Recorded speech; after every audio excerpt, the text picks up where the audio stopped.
Good day, beautiful people. So eto, meron na tayo dito Harpignatus Ventor na Elites. Sila nga pala yung bagong serum na queen. Sinilam na ba sila o pisa? Basta, ganun yun. Dahil nga pag-alagala sila sa ating ginawang natural setup is kinuha natin sila, no? Siguro is tapos na silang nag-nuptial flight, kaya siguro sila palakad-lakad na lang dito sa labas. At siguro is tinakul na din sila ng panilang reyna. At since hindi naman sila pwedeng lumipad sa labas is kinuha natin sila. Kung nakasubaybay man kayo sa kanilang video is sila nga pala yung may mga mites. Kaya ako nga pala sila ginaganyan is sinisigurado ko lang na wala na silang mites at mukhang malinis na nga sila. Itong colony nga palang ito is binigay lang sa atin Kaya ako nga din pala sila kinuha sa kanilang colony.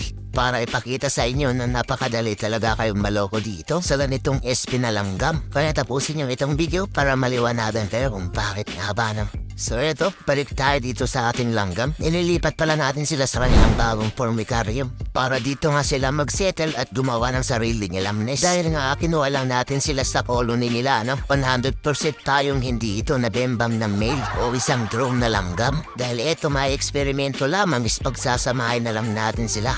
At iisang pugod din naman sila galing, Ang pinupunto ko nga pala dito sa video ito is kaya nilang mangitlog, kahit walang male. So, ibig sabihin nun is either hindi nga ito mapipisa at kung mapisa man yung mga itlog nila is ito ay magiging drone lang o lalaki yung langgam. May mataas na posibilidad din na ikaya ng i-clone yung kanyang sarili. Bago nyo ito mapatunayan sa inyong sarili is aabutin kayo ng 2 buwan, o mahigit. At dito na nga papasok yung sinasabi nilang dying colony. One eternity later. So ito nga, pagkalipas ng ilang araw is meron na nga silang itlog.